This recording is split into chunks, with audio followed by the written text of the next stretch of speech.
بسم اللہ الرحمن الرحیم۔ لیکن ہم بلا وجہ ہی لوگوں سے اگر بیزار رہیں، کیوں دل میں بوجھ ہے، عداوتیں ہیں، آپ یقین کریں دل ہو جائے نا صاف، نیند سکون کی آتی۔ دنیا میں سب سے زیادہ مطمئن وہ بندہ ہے اللہ نے جہاں رکھا ہے وہاں راضی ہے۔ چلو ایک بات بتاؤ مجھے، ہم جس قبیلے میں پیدا ہوتے ہیں وہ قبیلہ ہماری مرضی کا ہوتا ہے کہ رب کی مرضی کا؟ جلدی جلدی بتاؤ، اتنی دیر نہ کرو، کس کی مرضی ہوتی ہے؟ تو پھر جو قبیلہ اللہ نے میرے اور آپ کے لیے پسند کیا ہم کیوں نہیں پسند کرتے؟ جو دادا نانا چچا ماموں اللہ نے میرے لیے پسند کی، یہ رشتے اللہ نے بنایا ہے نا، تو ان سے آوازار ہے، تو ان سے تنگ ہے۔ وجہ جو اللہ نے تیرے لیے پسند کیا اسے پسند کر۔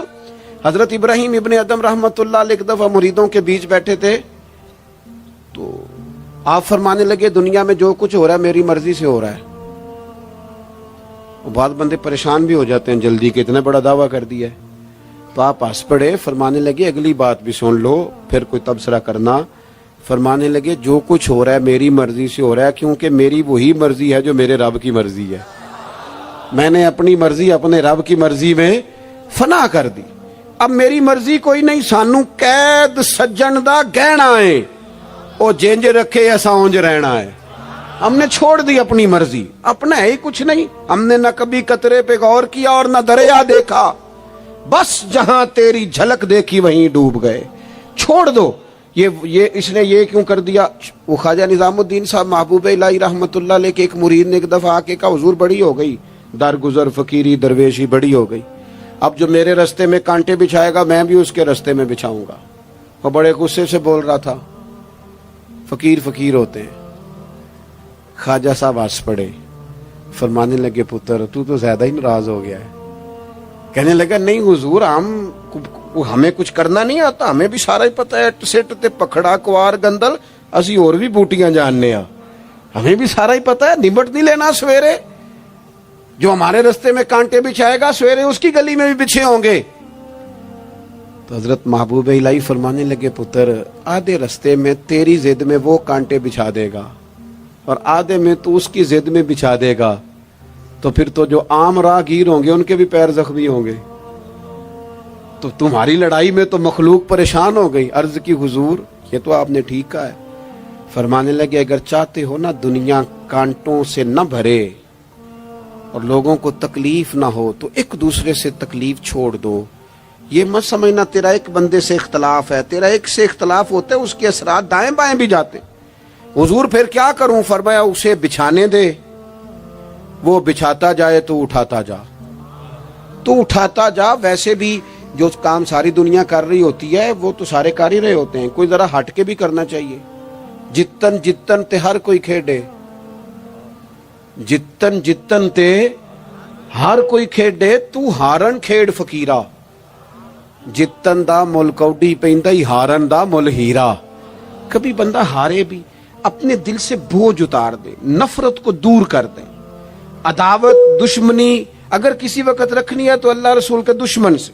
اشداء علی الکفار، اپنوں کے لیے کیا ہے، خوش عقیدہ کے لیے کیا ہے، رحماء بینہم۔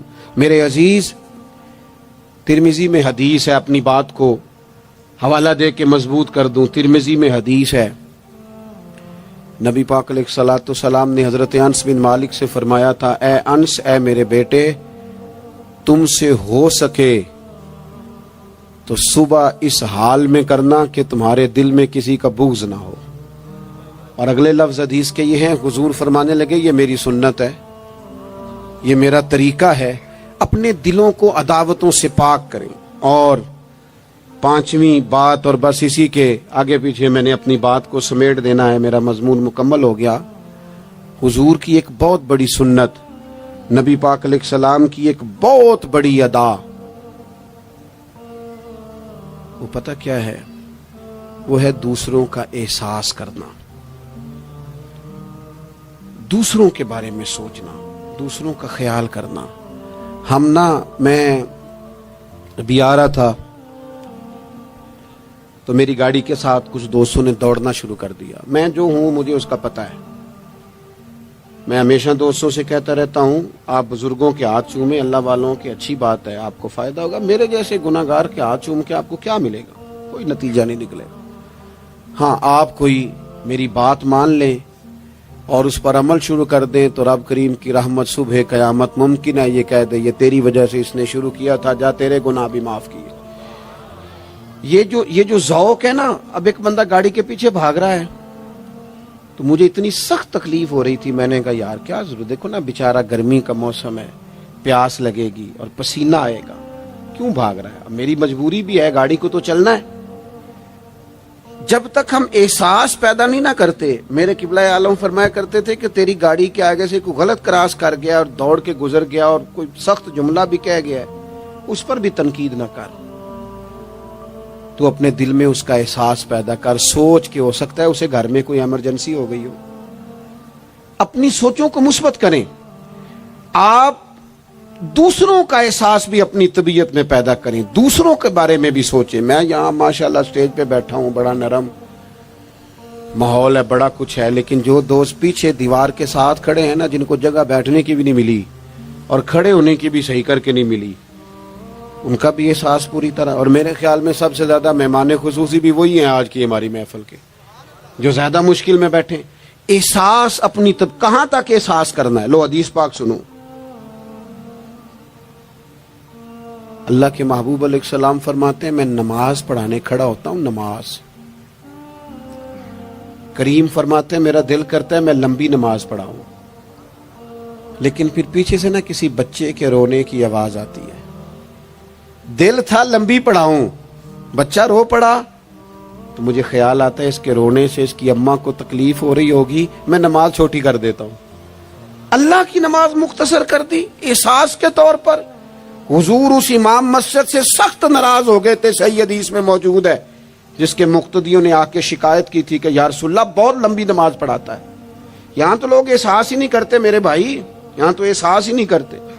یہاں تو میں آیا ہوں نا رات کے 1 بجے محفل میں، تو میری طرح کے لوگ او تہاڈا ذوق ہی نہیں، تسی سبحان اللہ ہی نہیں آندے، تسی ہاتھ ہی نہیں کھڑے کر دے. او بھائی تو نہیں آیا ہے، تو ٹر جانا ہے اپنا سارا سمیٹ کے پیسے گنا کے.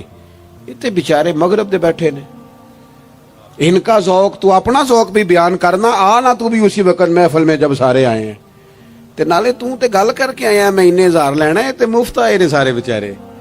اس لیے ہو سکتا ہے ان کا عشق تجھ سے زیادہ ہو. کروں مدح اہل دول رضا اور پڑے اس بلا میں میری بلا، میں گدا ہوں اپنے کریم کا، یہ میرا دین ہے کوئی پارا انا نہیں. اس لیے میرے عزیز احساس دوسروں کا پیدا کریں اپنی طبیعت میں. ہم نا احساس نہیں کرتے، خدا را احساس کرو. ٹھیک ہے پریشانیاں ہیں، لیکن میں جوان سے کہوں گا تو نوجوان ہے، باہر تجھے ٹینشنیں ہیں، کاروبار کی مسائل ہیں، پریشانیاں ہیں، لیکن اللہ نے تجھے جوان کیا ہے نا، حوصلہ دیا ہے نا، تو باہر کی ٹینشنیں باہر چھوڑ کے آیا کر. گھر تیرے ابا جی انتظار کر رہے ہیں، ان کے پاس بیٹھ، ان کا دکھ سن، حوصلہ بڑا کر. پھر گھر کے اندر تیری اماں بیٹھی ہے، اس نے تیرے سے بات کرنی ہے، کئی باتیں سنانی ہے. تیرا بیٹا ہے وہ دوڑ کے آیا ابا ابا کہتے، اور تو کہتا لے جا میری طبیعت نہیں ٹھیک. دنیا میں سب سے مصروف وقت رسول کریم نے گزارا ہے، لیکن حضور تو غلاموں کی بات بھی سنتے، حضور تو گھر والوں کو وقت بھی دیتے. سیدہ عائشہ صدیقہ فرماتی ہیں جب تک گھر میں رہتے گھر کا کوئی کام ہی کرتے رہتے. اور حضور تو نواسوں کو ٹائم دیتے، نماز کے وقت بھی ساتھ لے جاتے. کیوں ہم اپنے آپ سے دوسروں کا احساس نکال بیٹھیں، دوسروں کے بارے میں تھوڑا احساس. آپ تھوڑے دن پہلے نا، کچھ عرصہ پہلے کچھ لوگ آگے میرے پاس کہنے لگے کہ کوئی طالب علم کوئی عالم مل جائے مدرسے میں سے آپ کے، اور ہم نے نا وہاں اپنے ہاں امامت کے لیے اور جمعہ کے لیے اس کو لے جانا ہے. میں نے کسی طالب علم سے کہا چلے جاؤ. وہ کہنے لگے تنخواہ کتنی دینی ہے؟ میں نے کہا کوئی زیادہ نہیں، جتنا آپ کے گھر کا خرچہ ہے اتنا اس کو بھی دے دیں. وہ پریشان ہو گیا، جی میں تسی نہیں سارے ہو گئے تو اتنے پیسے دے دیں جتنا ہمارا خرچہ ہے. ہم تو صاحب ہوتے ہیں، اس کو کیسے دے دیں یہ والا خرچہ؟ تو کہنے لگے نہیں جی وہ تو ٹھیک ہے، تسی کوئی 10 چھڑو. اور میں نے کہا میں آپ کو وہ بتا رہا ہوں جو حضرت صدیق اکبر نے بتایا ہے. آپ کی تنخواہ کتنی لگائیں؟ کہا درمیانے مہاجر کا جتنا خرچہ ہے نا اتنا میرا بھی لگا دو۔ حضور گزارا نہ ہوا، فرمایا میں لوگوں کی تنخواہیں بڑھا دوں گا، جہاں سب کا گزارا ہوگا ابو بکر کا بھی ہو جائے گا۔ یہ کیا بات ہوئی کہ تیرا گزارا نہیں ہوتا تو مزدور کا کیسے ہوتا ہے، غریب آدمی کا کیا؟ احساس جب تک تجھے دوسروں کا پیدا نہیں ہوتا تو حضور کے اسوہ حسنہ تک نہیں پہنچ سکتا، تو نے نبی پاک کا طریقہ نہیں اپنایا۔ یہ پتہ ہے حضور جو غاروں میں روتے تھے اور سارا دن تبلیغ کرتے تھے اور طائف تشریف لے جاتے تھے اور عکاظ کی منڈیوں میں جاتے تھے، یہ احساس تھا، یہ درد تھا جو میرے محبوب کو لے جاتا تھا، احساس تھا۔ حضور چاہتے تھے رب کا کوئی بندہ دوزخ میں نہ جائے۔ اللہ کے محبوب رات کو روتے، دن کو تبلیغ کرتے، گلی گلی جاتے، لوگوں کو سمجھاتے۔ کوئی ایک بار دین کی بات پوچھتا، 10 بار بھی اس سے پوچھتا تو بتاتے۔ کیوں؟ احساس ہے۔ بات ختم کرنے لگا ہوں۔ سیدہ طیبہ طاہرہ ام المومنین سیدہ عائشہ صدیقہ رضی اللہ تعالیٰ عنہ فرماتی، ایک دن حضور مجھ سے فرمانے لگے، کریم فرمانے لگے عائشہ ایک بات بتاؤں تمہیں؟ یا رسول اللہ فرمائیے۔ تو کریم فرمانے لگے عائشہ جب تم مجھ سے راضی ہوتی ہو پھر بھی مجھے پتہ چل جاتا ہے، اور جب تمہارے دل میں کوئی بات ہوتی ہے پتہ مجھے پھر بھی چل جاتا ہے۔ کہتے میں نے جلدی سے عرض کی حضور میں اور آپ سے ناراض، تو فرمایا بتاؤں پھر؟ حضور بتائیے۔ فرمایا عائشہ کبھی کبھی قسم اٹھاتی ہو؟ یا رسول اللہ اٹھاتی ہوں۔ فرمایا جب ہوتی ہو نا مجھ سے راضی تو کہتی ہو مجھے محمد مصطفیٰ کے رب کی قسم، اور جب تمہارے دل میں کوئی بات ہوتی ہے تو پھر کہتی ہو حضرت ابراہیم خلیل کے رب کی قسم۔ پھر حضرت جناب عائشہ صدیقہ کہتی ہیں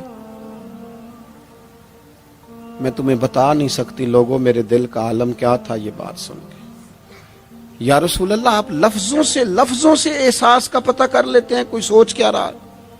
یہاں تو گھر والے پورا احتجاج کریں۔ احتجاج میں ایک دفعہ کہیں کھانے کے لیے گیا تھا تو میں نے کہہ دیا کھانا بڑا اچھا پکا ہے۔ ایک آدھ اور بزرگ سے بھی میں نے وہ بات سنی تھی، پھر وہ پریکٹیکلی میرے ساتھ ہوں، میں کھانا بڑا اچھا ہے جی۔ تھوڑی دیر کے بعد نا گھر کے اندر سے رونے کی آواز آنے لگی۔ تو مناسب تو نہیں ہوتا کسی کے گھر کے مسئلے میں ایسی بات پوچھنا، لیکن وہ جب ماحول زیادہ ہی بڑا تو میں نے میزبان سے کہا کہ خیر تو ہے گھر میں سب ٹھیک ہے؟ تو کہنے لگے آپ کی وجہ سے رو رہے ہیں۔ میں نے کہا کہنے لگے آپ نے بڑی تعریف کی ہے نا، کھانا بڑا اچھا پکا ہے۔ تو میری بیوی ہے تو عزیزوں میں سے، پر وہ گھر غریب ہے۔ اس نے کہا 14-15 سال ہو گئے اس گھر میں کھانا پکاتے، آج تک نہیں کسی نے کہا اچھا پکا ہے۔ میں غریب کی بیٹی ہوں، آج وہ تعریف سنی ہے تو دل کسی اور طرف ہی چلا گیا ہے۔ اتنا بھی احساس نہیں جو صبح سے گرمی میں کھڑے۔ آپ کو پتہ ہے نبی پاک نے کبھی کھانے میں نقص نہیں نکالا تھا۔ سیدہ عائشہ کہتی ہیں پسند ہوتا تو کھا لیتے ورنہ چھوڑ دیتے، کبھی عیب تو ہنڈیا پھینک دیتا۔ آنا گرمی میں تو بھی کھڑا ہونا، جہاں اماں کھڑی ہے، بیوی کھڑی ہے، بہنیں کھڑی ہیں، کھڑا ہونا 10 منٹ تو بھی۔ احساس ہی نہیں، صرف اپنا ہی پتہ ہے۔ سیدہ عائشہ صدیقہ یہ حضور کا اسوہ حسنہ ہے۔ یہ طریقے اپناؤ زندگی میں، 4 5 8 چیزوں کو فقط سنت نہ سمجھو، یہ وسعت ہے حضور کے اسوہ نور میں۔ سیدہ عائشہ کہنے لگی، کریم فرمانے لگے تم قسم اٹھاتے حضرت ابراہیم کا نام لیتی ہو تو میں سمجھ جاتا ہوں۔ جناب عائشہ کہتی ہیں بس دل مچل گیا، کیفیت اور کی اور ہو گئی۔ میں نے کہا حضور پھر مجھے قسم ہو محمد عربی کے رب کی، میرے لبوں سے آپ کا نام ہی جاتا ہے، میرے دل میں آپ ہر وقت موجود رہتے ہیں۔ میرے عزیز کچھ باتیں آپ سے میں نے عرض کی، میں اپنی گفتگو کو بھی دیکھتا ہے جو بڑے مالدار ہوتے ہیں، اور ایسے لوگوں کو بھی دیکھتا ہے جو بیچارے ایک وقت کھاتے ہیں اور دوسرے وقت کے لیے پریشان رہتے ہیں۔ اپنی زندگی میں وہ صحت مند، توانا، خوبرو لوگوں کو بھی دیکھتا ہے، اور بیمار اور کمزور، ضعیف اور ناتواں لوگوں کو بھی دیکھتا ہے۔ اس کے ارد گرد ایسے لوگ بھی ہوتے ہیں جو بڑی خوش و خرم زندگی گزار رہے ہوتے ہیں، اور ایسے لوگ بھی ہوتے ہیں جو کسی وجہ سے پریشان، تکلیف میں گھٹے گھٹے سے ہوتے ہیں۔ انسان اپنے ماحول سے بھی سیکھتا ہے، معاشرے سے بھی سیکھتا ہے، اور پھر جب وہ لوگوں کے قریب جاتا ہے اور اپنے گھر سے اٹھ کر وہ لوگوں سے ملاقات کرتا ہے تو مختلف قسم کے مشورے، مختلف قسم کی آراء اور مختلف قسم کے مشیر اسے ملنا شروع ہو جاتے ہیں. ان ساری چیزوں کے ماحول میں انسان کی سوچیں پنپتی ہیں اور اسے بالیدگی کا موقع ملتا ہے، وہ باشعور ہونے لگتا ہے. پھر وہ کسی ایک جگہ ٹھہر جاتا ہے. بعض اوقات کسی مالدار کی طرف دیکھ کر پوری طرح رک جاتا ہے اور سوچتا ہے کہ نہیں میں پیسہ ہی کماؤں گا تو پھر ہی ٹھیک ہے. بعض اوقات کسی مشہور آدمی کو خوش قسمت سمجھ لیتا ہے اور پھر وہ کوشش کرتا ہے کہ جتنے بھی جتن کیے جائیں کسی بھی طریقے سے شہرت حاصل کی جائے. وہ اس طرح کر کے ہماری ملت کے جوان بھی، ہمارے لوگ بھی، پھر میں نے ایسے لوگوں کو بھی دیکھا ہے جو اگرچہ بہت بڑے کسی ادارے سے پڑے ہوئے تھے اور مالدار تھے اور وزادار تھے، اور انہوں نے یہ دیکھا کہ پاکستان میں آ کر یہاں پہنچ کر مجھے خدمت کا کام کرنا چاہیے. آئے، اچھی نیتوں کے ساتھ آئے ہوں گے، کوئی ان کے پیچھے نیک مقاصد ہی ہوں گے، لیکن جب انہوں نے پاکستانی سیاست کا ماحول دیکھا نا تو پھر نہ ڈگریاں نہ تعلیم کچھ بھی نہیں، وہ جس طرح کا ماحول تھا اسی طرح کے بن گئے، روایتی ہو گئے. کسی نہ کسی کے پیچھے یوں ہی لوگ لگ جاتے ہیں اور طرز زندگی اختیار کرتے ہیں. ہمیں لگنا ہوتا ہے کسی نہ کسی کے پیچھے، ہم پیروی کرتے ہیں لوگوں کی، لوگوں کو دیکھتے ہیں، اس حساب سے ہم اپنے آپ کو مرتب کرتے ہیں. پھر میرے بھائیوں ایک مسئلہ اور بھی ہوتا ہے. انسانوں میں صرف خوبیاں نہیں ہوتی، عام انسانوں میں بشری کمزوریاں بھی ہوتی ہیں. ہم بعض اوقات کسی کے پیچھے چلتے ہیں تو تعریفوں کے پل باندھتے ہیں، محبتوں اور عقیدتوں کا لمبا چوڑا اظہار کرتے ہیں. پھر تھوڑا سا ٹائم گزرتا ہے اور تھوڑا سا قرب ملتا ہے تو پھر ہمیں اس بندے میں خامیاں نظر آنی شروع ہو جاتی ہیں. کورے ورک کتاب نہیں ہوندے، پتھر دل گلاب نہیں ہوندے، سجنا پہلو ہی سوچ کے لائیں پھر یاراں نال حساب نہیں ہوندے. سوچتے نہیں، سمجھتے نہیں، غور نہیں کرتے، جذباتی فیصلے کرتے ہیں. ماحول جذباتی ہے. یا آپ دیکھیں نا، میں کسی جگہ پہ پہنچتا ہوں تو رکنا، بیٹھنا، چلنا پھرنا دوست مشکل کر دیتے ہیں. 1 منٹ کے لیے کہیں کیمرہ بند نہیں ہوتا. آپ بڑے تھکے ہوئے بھی ہوں تو آپ صحیح کر کے کہیں بیٹھ نہیں سکتے کیونکہ آپ کی چاروں جانب تو کیمرہ چل رہا ہے. کیسے بیٹھے؟ نبی کی زندگی بہترین نمونہ ہے. ایک کامل اسوہ حسنہ تمہیں دیتے ہیں، کامل، مکمل.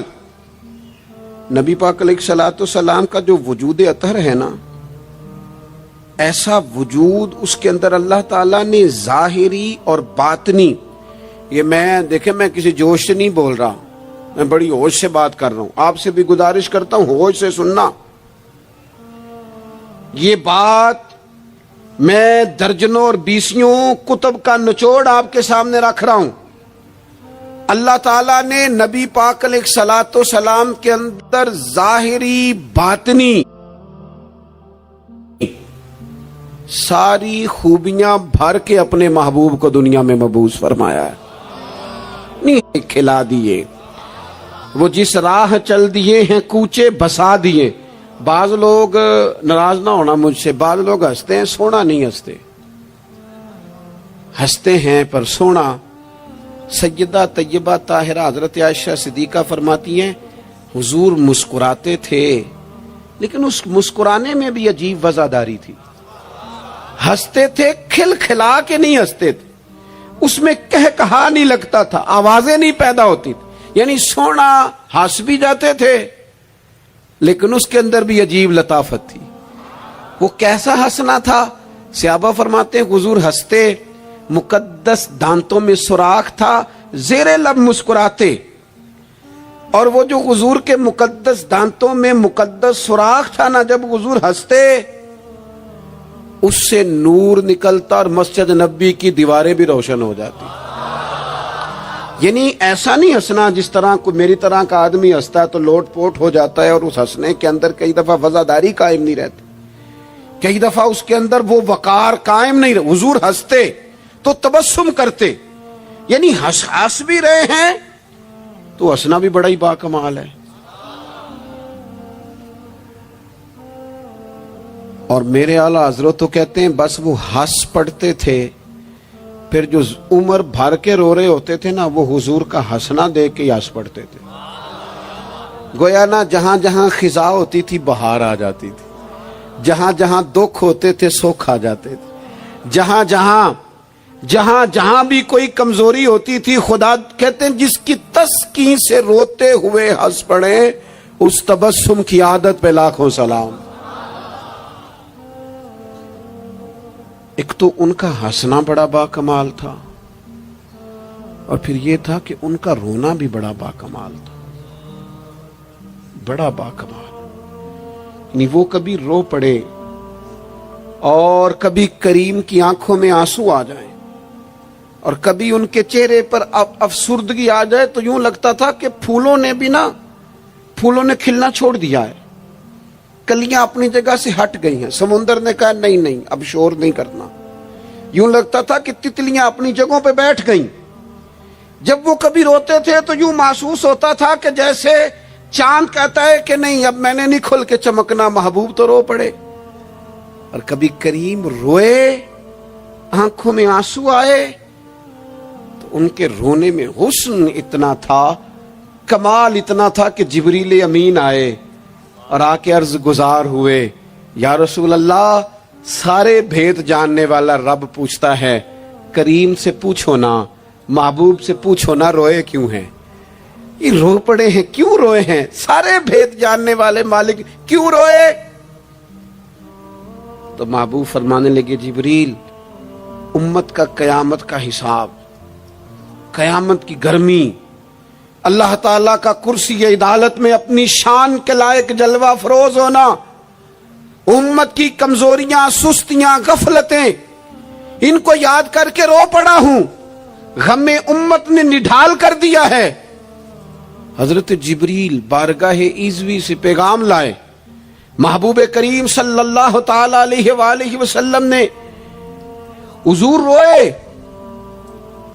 تو جب جبریل امین یہ پیغام لے کے لوٹتے ہیں تو رب کریم نے کیا فرمایا؟ آپ کی توجہ ہے میری بات پر؟ مالک کریم نے کیا فرمایا؟ وہ آیت نازل ہوئی جس کے بارے میں امام زین العابدین رضی اللہ تعالیٰ عنہ فرماتے ہیں قرآن میں سب سے امید والی آیت یہ ہے.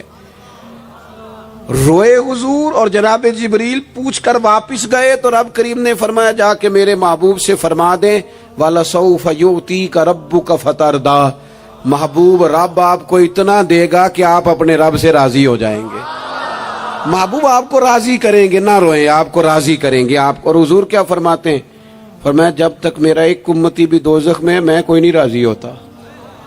اللہ کیا جہنم اب بھی نہ سرد ہوگا؟ رو رو کے مصطفیٰ نے دریا بہا دیے. حضور کا ہنسنا بھی با کمال، رو دینا بھی با کمال.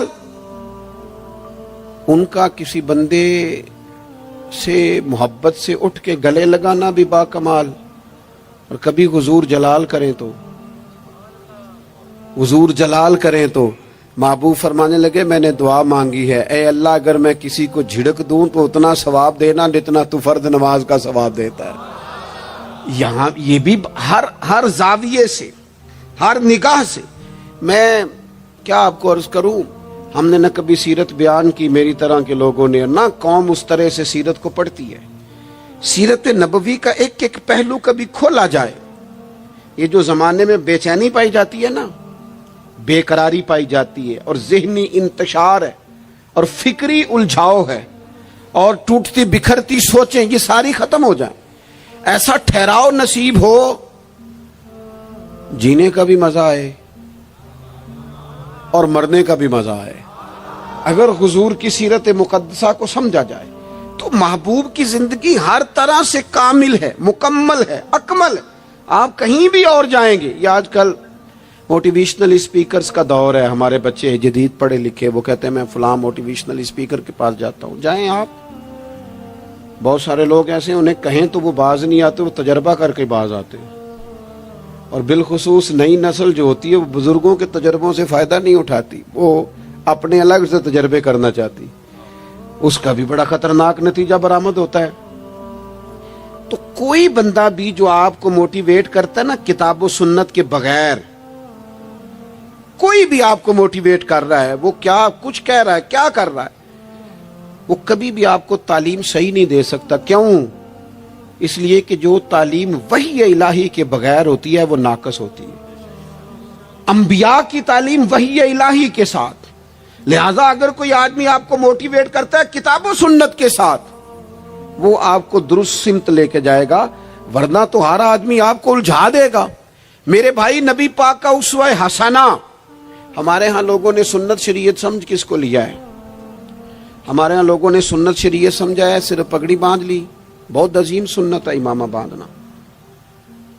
بعض لوگوں کا خیال ہے صرف داڑھی رکھنا، داڑھی بہت عظیم سنت، بہت عظیم سنت، انبیاء کرام کی پسند ہے۔ اور آپ کو پتہ ہے اللہ تعالیٰ نے عورتوں کو داڑھی دی ہی نہیں، یہ مرد کا زیور ہے۔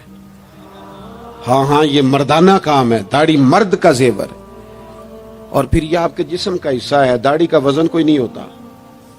پوچھ لیں جنہوں نے بڑی رکھی ہے، بے شک ان سے بھی پوچھ لیں، یہ وجود کا حصہ ہے، اس کا کوئی وزن، کوئی پریشانی۔ اور ایک اور بات نوجوانوں آپ سے کہہ دوں چلتے چلتے، بغیر داڑھی کے آپ سونے لگ رہے ہوں تو لوگ کہیں گے پیارے لگ رہے ہو، اچھے لگ رہے ہو، خوبصورت لگ رہے ہو۔ اور داڑھی کے ساتھ اگر کسی کو پیارے لگو نا تو جو تعریف کرے گا وہ تو تعریف ہی بڑی روحانی قسم کی ہے، وجدانی۔ یعنی آپ داڑھی کے ساتھ اچھے لگیں تو لوگ کہتے ہیں کتنا نورانی چہرہ ہے۔ اب دیکھو اس تعریف کے پیچھے جو جملوں کی ترتیب ہے اس میں حسن کتنا، داڑھی، امامہ، سفید لباس، اور پھر یہ کہ مسواک کرنا بڑی اعلیٰ سنتیں، میٹھا کھانا بڑی اعلیٰ سنت۔ لیکن یہی 4-5 سنتیں نہیں میرے بھائی حضور کی، یہ بہت بڑا مسئلہ ہے۔ بعض لوگ سمجھ فلاں جی سنت شریعت پہ عمل کرتا ہے، کیا کرتا ہے کہ داڑھی پگڑی والا ہے۔ وہ خدا کے بندے، یہ عظیم سنت ہے، کون اس کا انکار کر رہا ہے؟ لیکن نبی پاک کا تو اسوہ حسنہ ہے، اس کے پیچھے تو پوری زندگی ہے۔ ادھر دیکھو میرے، اچھا پھر ایک اور بات، بعض لوگ سمجھتے ہیں میٹھا بولنا صرف سنت ہے اور اخلاق کی علامت ہے، صرف میٹھا بولنا۔ آپ نے ناراض نہیں ہونا، میٹھا تو بعض بندے اپنے مطلب کے لیے بھی بولتے ہیں، وہ کام نکلوانے کے لیے بڑا میٹھا میٹھا بول رہے ہوتے ہیں۔ اور سنو میرے بھائی، صرف میٹھا بولنا ہی سنت نہیں، ہمیشہ سچ بولنا سنت ہے، ہمیشہ صحیح بات کرنا، دیانتدار رہنا۔ تو سمجھتا ہے 4 5 6 8 چیزیں ہی سنت ہیں؟ او خدا کے بندے، نبی پاک کی جو ادا سب سے پہلے دنیا کے سامنے آئی، اور حضور کی جس ادا سے، سنت سے لوگوں کو سب سے پہلے واقفیت ہوئی، شور نہیں پڑ جاتا کسی چیز کا دنیا میں، معاشرے میں فلاں بندہ یہ کرتا ہے، فلاں ایک بندے کا ایک چیز تعارف بن جاتی ہے۔ تعارف، کوئی چیز لوگوں کے وجود کے ساتھ، نام کے ساتھ سابقہ لاحقہ بن جاتی ہے۔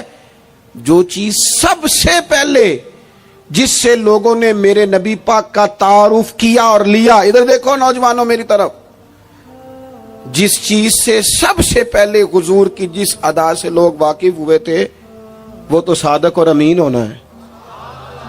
سب سے پہلے لوگ واقف ہوئے تھے کہ ہمیشہ سچ بولتے ہیں، ہمیشہ سچ۔ ملت کا جوان تو لوگوں کو ہنسانے کے لیے جھوٹ بولتا ہے، کوئی فائدہ نہیں، کوئی فائدہ نہیں۔ جھوٹ بولنے کے لیے ڈینگے مارتے ہیں، بڑھ کے مارتے ہیں، میں یہ ہوتا ہوں، میں وہ ہوتا ہوں۔ جھوٹ بولتے ہو، کیوں زیادتیاں کرتے ہو اپنے ساتھ؟ نبی پاک علیہ السلام کی تو پہلی ادا، پہلی سنت جس سے لوگ واقف ہوئے وہ صادق اور امین ہونا ہے، اور لوگ کمزوری دکھاتے ہیں۔ میں آپ سے عرض کروں، آج پتہ ہے میرے ملک کا حال کیا ہے؟ آج اتنے درد میں ہیں لوگ، اتنی تکلیف میں ہیں۔ امیر لوگ تو پیٹرول پہ بحث کرتے ہیں، پیٹرول پہ زیادہ تر وہ لوگ بحث کرتے ہیں جن کی گاڑیاں بڑی ہوتی ہیں۔ غریب پیٹرول پہ بحث نہیں کرتا، وہ تو کہتا ہے کرایہ 10 روپے بڑھ گیا بس کا، کیونکہ اس کو تو بس میں آنا جانا ہے، پیٹرول سے تو اس کا لینا دینا نہیں۔ یہ تو امیروں کی باتیں، تگڑے لوگوں کی باتیں۔ یہ سارا عالم، اس ملک کا سب سے بڑا مسئلہ نہ قانون کا ہے، نہ معیشت معاشرت کا ہے، اس ملک کا سب سے بڑا مسئلہ دیانتداری کا ہے۔ یہاں اگر دیانتداری ہو جائے، سچ بولنے والا، بات کرنے والا سچ بولے۔ اذان سن لیں جی پہلے، ڈاکٹروں کے بارے میں رائے کیا ہے؟ چلیں بتائیں وابڈا والوں کے بارے میں رائے کیا ہے؟ آپ اپنی بھی ایک آدھ مولویوں پیروں کے بارے میں رائے کیا ہے؟ بس یہی حال کیا گیا، الا ماشاءاللہ بد اعتماد کر دیا گیا۔ ایسا نہیں ہے کہ صرف کسی ایک گروہ ایک طبقے کے بارے میں بددیانتی کو فروغ دیا گیا، جھوٹ کو۔ آج بھی کسی بھی شخص کو آپ لے لیں، اس کے بارے میں سچائی سے زیادہ جھوٹی خبریں زیادہ پھیلائی جاتی ہیں۔ افواہوں کا دور اپنی زندگی میں جوانوں سچ بولو، دیانتداری کا مظاہرہ کرو۔ اس ملت کا جوان کیسے ترقی کرے گا جس کی ماں کہتی ہے کہ پتر تو سچ ہی نہیں بولتا، تو جاتا کہیں ہے بتاتا کہیں ہے، تو بات ہی ٹھیک نہیں کرتا، کیسے بات سنو۔ نبی پاک صلی اللہ تعالی علیہ وسلم نے جب مختلف جگہوں پہ تبلیغ دین کے پیغامات بھیجے تو ہرقل بادشاہ کو بھی حضور نے پیغام دیا۔ وہ بڑا سیانہ آدمی تھا، سمجھدار تھا، معاملہ فہم تھا۔ اس نے کہا میں کوئی جذباتی فیصلہ نہیں کرتا، کچھ چیزوں کے حضور کے بارے میں کچھ چیزوں کے سوالات میرے ذہن میں ہیں۔ اس نے کہا یار یہاں کوئی آیا ہوا ہو نا، مکے کا سردار، لوگ تجارت کے لیے آتے ہیں، کوئی سمجھدار سیانہ سردار وزادار آدمی تو لے کے آؤ۔ ابو سفیان ابھی مسلمان نہیں ہوئے تھے، وہاں گئے ہوئے تھے، اور آپ کو پتہ ہے کہ وہ ہر جنگ میں آگے تھے کلمہ پڑھنے سے پہلے۔ ان کو بلا کے لوگوں کو پتہ چلا یہ آئے ہوئے ہیں، تو لے جا کے بادشاہ کے سامنے کھڑا کر دیا۔ ابو سفیان کہتے ہیں جب اس نے سوال جواب شروع کیے تو ظاہر ہے میں مخالف گروہ میں تھا۔ جب کوئی مخالف گروہ میں ہوتا ہے اس نے تعریف تو نہیں نہ کرنی ہوتی۔ وہ صرف ہمارے ملک میں رواج ہے کہ لوگ جو پارٹی چھوڑ کے آ رہے ہوتے ہیں اس کی بھی تعریفیں کر رہے ہوتے ہیں، اور جدھر جا رہے ہوتے ہیں پھر اس کی بھی۔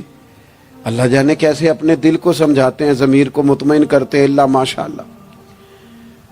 ابو سفیان کہتے ہیں میں چونکہ دوسرے گروہ میں تھا تو بادشاہ نے جو بات بھی پوچھی میں نے رائے مخالف دی۔ جو بھی پوچھا کہ وہ محبوب علیہ السلام جو دعوی نبوت کرتے ہیں، ان کا کلمہ پڑھنے والے امیر ہیں، غریب ہیں، بات کیا ہے، جنگیں ہوئی ہیں، تو نتیجہ ایک طویل گفتگو ہے۔ ابو سفیان کہتے ہیں آخر میں بادشاہ نے ایک سوال پوچھا، یہ جوان زیادہ غور کریں گے، سوال پوچھا۔ ابو سفیان کہتے ہیں مجھ سے کہنے لگا وہ جس کریم محبوب علیہ السلام نے دعوی نبوت کیا ہے، کیا کبھی انہوں نے جھوٹ بھی بولا ہے؟ ابو سفیان کہتے ہیں میں چپ کر گیا۔ ایک منٹ کے لیے میرے دل میں خیال آیا معاذ اللہ کہہ دوں بولا ہے، پھر میں نے سوچا یہ تو عرب کی وزاداری کے خلاف ہے کہ میں جھوٹ بولوں۔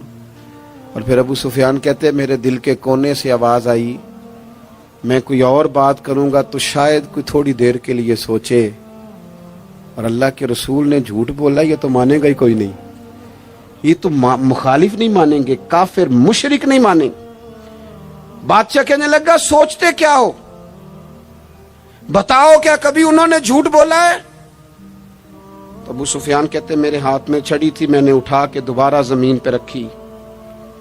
میں نے کہا بادشاہ وہ رشتے میں میرے بھتیجے لگتے ہیں، میری ان سے مخالفت ہے، میں ان کے مقابل فوجیں تک لے کے آتا ہوں، وہ ہمارے بتوں کو برا کہتے ہیں، رائے کا اختلاف اپنی جگہ پر، لیکن وہ میرے سامنے پیدا ہوئے میرے بھتیجے ہیں، میں نے انہیں ماں کی گود میں بھی دیکھا ہے، دادا کے کندھوں پہ بھی دیکھا ہے، سیدہ خدیجہ کا دولہا بنے بھی دیکھا ہے، میں نے ان کی گود میں ان کی بیٹیوں کو کھیلتے بھی دیکھا ہے۔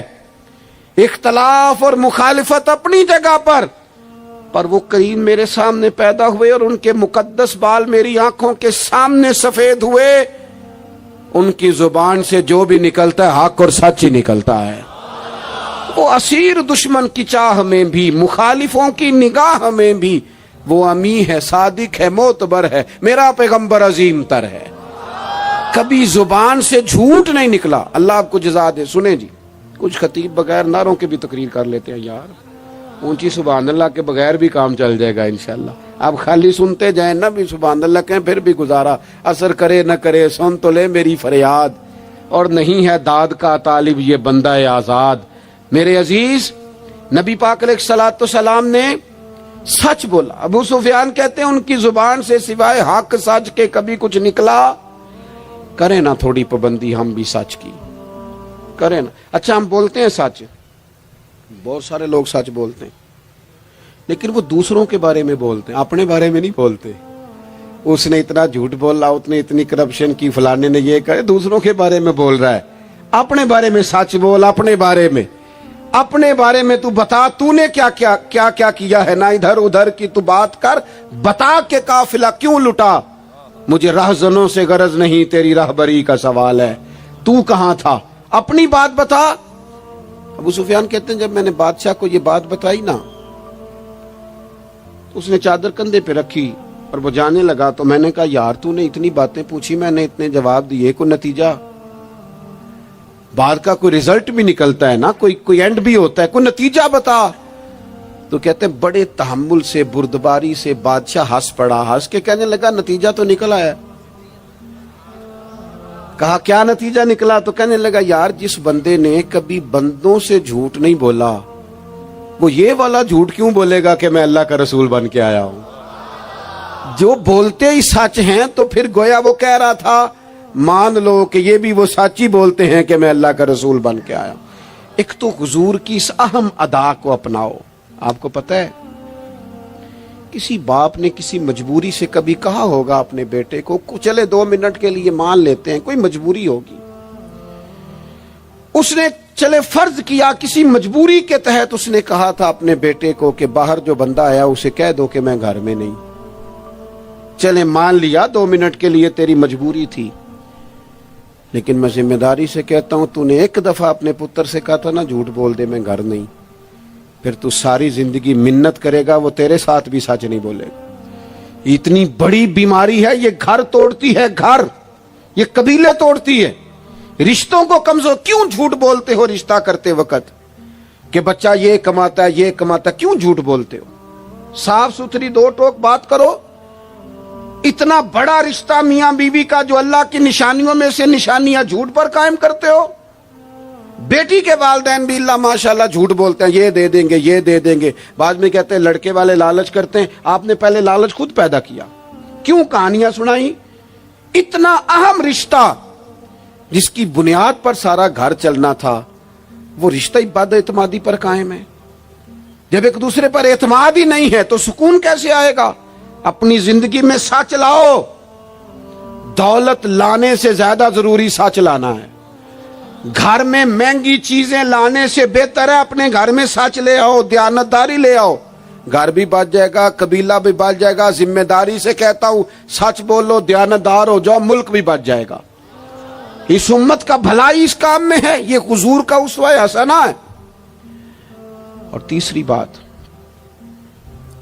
نبی پاک کی سنت صرف مسواک لے کے دان صاف کرنا ہی نہیں, دل صاف رکھنا بھی میرے نبی کی سنت ہے.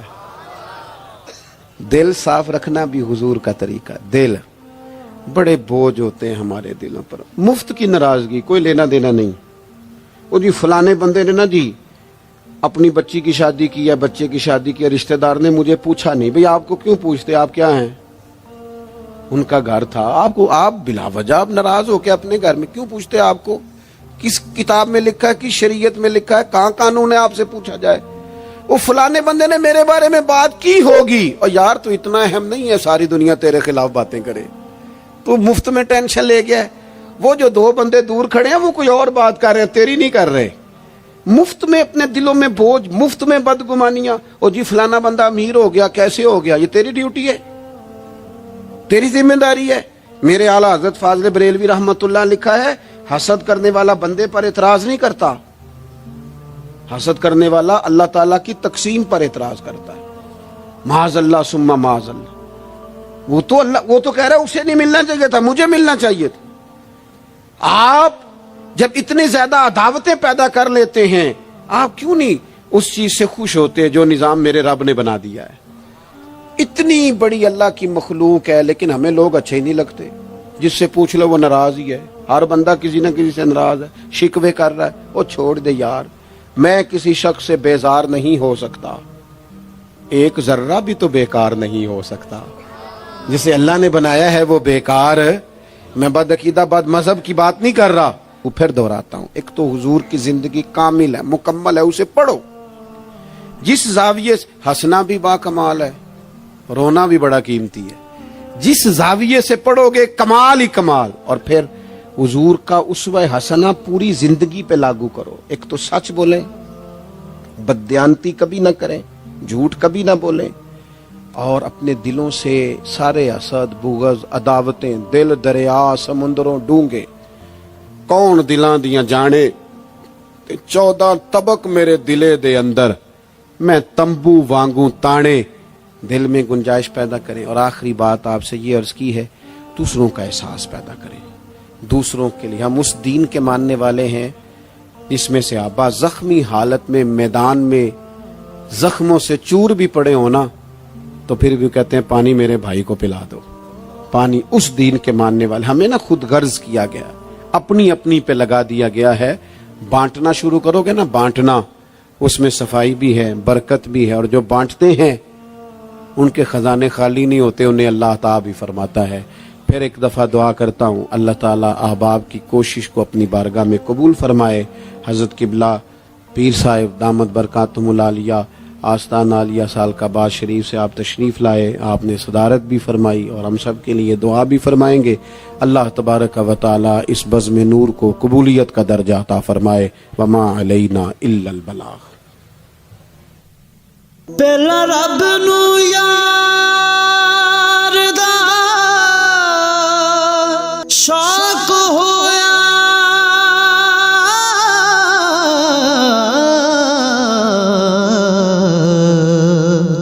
نبی پاک دا کرن جمال